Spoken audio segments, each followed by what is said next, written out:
శ్రీ సాయినాథాయ నమః. శ్రీ సాయి సచ్చరిత్రము 46వ అధ్యాయము. ప్రస్తావన. గయయాత్ర 2 మేకల కథ. ఈ అధ్యాయములో శ్యామ కాశీ గయ ప్రయాగ యాత్రలకు వెళ్ళుట, బాబా ఫోటో రూపమున అతని కంటే ముందే వెళ్ళుట చెప్పెదము. బాబా 2 మేకల పూర్వజన్మ వృత్తాంతమును జ్ఞప్తికి తెచ్చుట కూడా చెప్పుకుందము. ప్రస్తావన. ఓ సాయి, నీ పాదములు పవిత్రములైనవి. నిన్ను జ్ఞప్తి అందించుకొనుట మిగుల పావనము. కర్మ బంధముల నుండి తప్పించు నీ దర్శనము కూడా మిక్కిలి పావనమైనది. ప్రస్తుతము నీ రూపము అగోచరమైనప్పటికీ భక్తులు నీ అందే నమ్మకము ఉంచినచో వారి నీవు సమాధి చెందక ముందు చేసిన లీలలను అనుభవించెదరు. నీవు కంటికగుపడని చిత్రమైన దారముతో నీ భక్తులను దగ్గర నుండి కాని ఎంతో దూరము నుండి కాని ఈడ్చెదవు. వారిని దయగల తల్లి వలె కౌగలించుకొనదవు. నీవెక్కడున్నావో నీ భక్తులకు తెలియదు. కాని నీవు చతురతతో తీగలను లాగుటచి వారి వెనుకనే నిలబడి తోడ్పడుచున్నావని తుట్టతుదకు గ్రహించెదరు. బుద్ధిమంతులు, జ్ఞానులు, పండితులు అహంకారముచే సంసారమనే గోతిలో పడెదరు. కాని నీవు నీ శక్తి వలన నిరాడంబర భక్తుల రక్షించెదవు. అంతరికముగను అదృశ్యముగను ఆటంతయు ఆడదవు. కాని దానితో నీకెట్టి సంబంధము లేనట్లు కనిపించెదవు. నీవే పనులన్నీయు నెరవేర్చుచున్నప్పటికీ ఏమియు చెయ్యని వాని వలె నటించెదవు. నీ జీవితము ఎవరు తెలియజాలరు. కాబట్టి మేము పాపముల నుండి విముక్తి పొందుట ఎట్లనా శరీరమును, వాక్కును, మనస్సును నీ పాదములకు సమర్పించి నీ నామమునే జపించవలను. నీ భక్తుల కోరికలను నీవు నెరవేర్చెదవు. ఎవరికైతే కోరికలుండవో అట్టి వారికి నీవు బ్రహ్మానందము ఇచ్చెదవు. నీ మధురమగు నామము జపించుటయే భక్తులకు సులభ సాధనము. ఈ సాధన వల్ల మన పాపములు, రజోస్తమ గుణములు నిష్క్రమించును. సాత్విక గుణములు, ధార్మికత్వము ప్రాముఖ్యము వహించును. దీనితో నిత్యానిత్యములకు గల భేదము, నివ్యామోహము, జ్ఞానము లభించును. మనము అట్టి సమయమందు గురువుని అనగా ఆత్మని అనుసంధానము చేసేదము. ఇది ఏ గురువునకు సర్వస్వ శరణాగతి. దీనికి తప్పనిసరి ఒకే గుర్తు, మన మనస్సు నిశ్చలము, శాంతమునగుట. ఈ శరణాగతి గొప్పతనము, భక్తి, జ్ఞానములు విశిష్టమైనవి. ఎందుకనా శాంతి, అభిమాన రాహిత్యము, కీర్తి, తదుపరి మోక్షము ఒకటి వెనుక ఇంకొకటి వెన్నంటి వచ్చును. ఒకవేళ బాబా ఎవరైనా భక్తుని ఆమోదించినచో రాత్రింబవలు అతని చెంతనే ఉండి ఇంటి వద్దను గాని దూరదేశమును గాని వానిని వెంబడించుచుండును. భక్తుడు తన ఇష్టము వచ్చిన చోటునకు పోనిమ్ము. బాబా అచటకు భక్తుని కంటే ముందుగా పోయి ఏదో ఒక ఊహించరాని రూపమున ఉండును. ఇదిగో కదా దీనికి ఉదాహరణము. గయయాత్ర.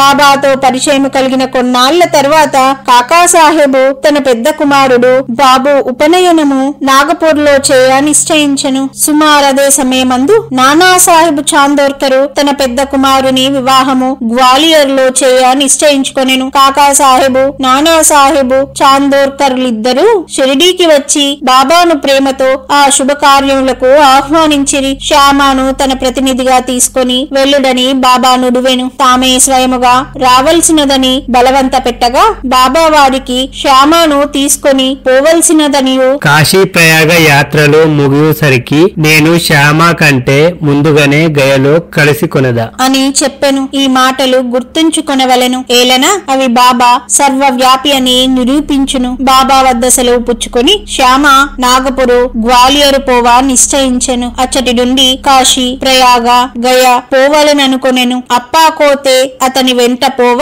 నిశ్చయించెను. వారిరువురు మొట్టమొదట నాగపూర్లో జరుగు ఉపనయనమునకు పోయిరి. కాకాసాహెబ్ దీక్షిత్ శ్యామకు 200 రూపాయలు ఖర్చుల నిమిత్తము కానుకగా ఇచ్చెను. అచ్చటి నుండి గ్వాలియర్ పెండ్లికి పోయిరి. అచ్చట నానాసాహెబ్ చాందోర్కరు శ్యామకు 100 రూపాయలను, అతని బంధువు జటార్ 100 రూపాయలను ఇచ్చిరి. అక్కడి నుండి శ్యామ కాశీకి వెళ్ళెను. అచ్చట జటార్ యొక్క అందమైన లక్ష్మీనారాయణ మందిరములో అతనికి గొప్ప సత్కారము జరిగెను. అచ్చటి నుండి శ్యామ అయోధ్యకు పోయెను. అచ్చట జటారు మేనేజరు శ్రీరామ మందిరమున ఆహ్వానించి మర్యాద చేసెను. వారు అయోధ్యలో 21 రోజులుండిరి. కాశీలో 2 మాసములుండిరి. అక్కడి నుంచి గయకు పోయిరి. రైలు బండిలో గయలో ప్లేగు కలదని విని కొంచెము చికాకు పడిరి. రాత్రి గయ స్టేషనులో దిగి ధర్మశాలలో బస చేసిరి. ఉదయమే గయపండ వచ్చి ఇట్లనెను, యాత్రికులందరూ బయలుదేరుచున్నారు. మీరు కూడా త్వరపడు,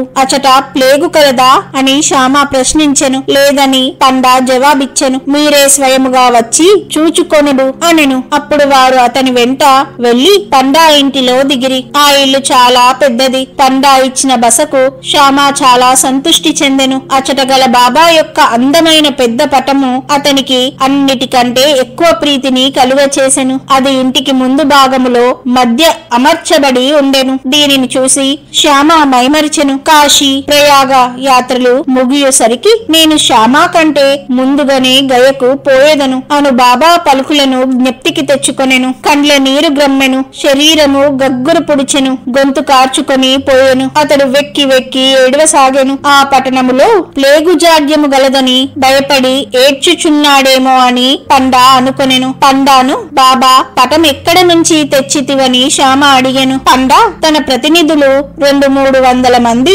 మన్మాడులోను పునతాంబేలోను గలరనియు, వారు గయకు పోయే యాత్రికుల మంచి చెడ్డలు చూచెదరనియు, వారి వల్ల బాబా కీర్తిని విని బాబా దర్శనము 12 ఏళ్ల క్రిందట చేసి తిననియు చెప్పెను. షిరిడీలో శ్యామ ఇంటిలో వేలాడుచున్న బాబా పటమును చూచి దాని నిమ్మని కోరి తిననియు బాబా అనుజ్ఞ పొంది శ్యామ దానిని తనకిచ్చననియు చెప్పెను. శ్యామ పూర్వము జరిగినదంతయు జ్ఞప్తికి తెచ్చుకొనెను. పూర్వం తనకు పటమునిచ్చిన శ్యామాయి ప్రస్తుతము తన ఇంట అతిథిగా ఉండుట గ్రహించి పండా మిక్కిలి ఆనందించెను. వారిరువురు ప్రేమ అనురాగములను అనుభవించి అమితానందమును పొందిరి. శ్యామకు పండా చక్కని రాజలాంఛనములతోటి స్వాగతమిచ్చెను. పండా ధనవంతుడు. అతడొక పల్లెకిలో కూర్చుండి శ్యామను ఏనుగు పైన కూర్చుండబెట్టి ఊరేగించెను. అతిథికి తగిన సౌఖ్యములన్నీ ఏర్పరచెను. ఈ కథ వల్ల నేర్చుకొనవలసిన నీతి: బాబా మాటలు అక్షరాల సత్యములనియు, బాబాకు తన భక్తులందు గల ప్రేమ అమితమనియు తెలియచున్నది. ఇదియే కాక వారికి జంతువుల యందు కూడా సమాన ప్రేమ ఉండెను. వారు వానిలో ఒకరుగా భావించేడివారు. ఈ దిగువ కథ దీనిని వెల్లడించును. 2 మేకల కథ.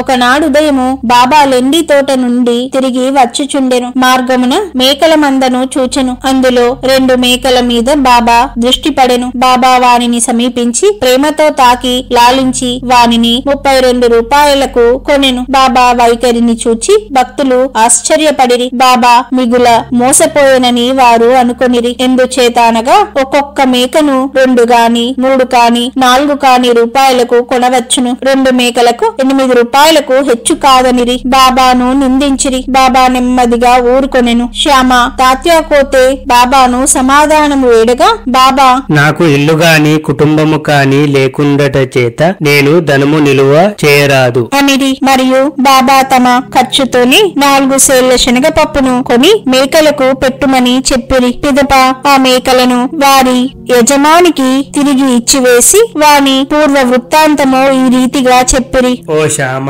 తాత్య, మీరీ బేరములో నేను మోసపోయితినని అనుకొనుచున్నారు. అట్లు కాదు. వాని కథ వినుడు. గత జన్మలో వారు మానవులు. వారి అదృష్టము కొలది నా జతగాండ్రగా ఉండేడివారు. వారొకే తల్లి బిడ్డలు. మొదట వారికి ఒకరిపై ఒకరికి ప్రేమ ఉండెను. రాను రాను శత్రువులైరి. పెద్దవాడు సోమరి గాని చిన్నవాడు చురుకైన వాడు. అతడు చాలా ధనము సంపాదించెను. పెద్దవాడు అసూయ చెంది చిన్నవానిని చంపి వాని ద్రవ్యము అపహరింప నించెను. తమ సోదరత్వమును మరిచి వారిద్దరూ కలహించిరి. అన్న తమ్ముని చంపుటకు పెక్కు పన్నుగడలను పన్నెను. కాని నిష్ప్రయోజనములయ్యను. ఇద్దరు బద్ద వైరులైరి. అన్న ఒకనాడు తన సోదరుని బడితతో కొట్టెను. చిన్నవాడు అన్నను గొడ్డలితో నరకెను. ఇద్దరదే స్థలముల చచ్చిపడిరి. వారి కర్మఫలములచే మేకలుగా పుట్టిరి. నా ప్రక్క నుండి పోచుండగా వారిని ఆనవాలు పట్టితిని. వారి పూర్వజన్మ వృత్తాంతమును జ్ఞప్తికి తెచ్చుకుంటిని. వారి యందు కనికరించి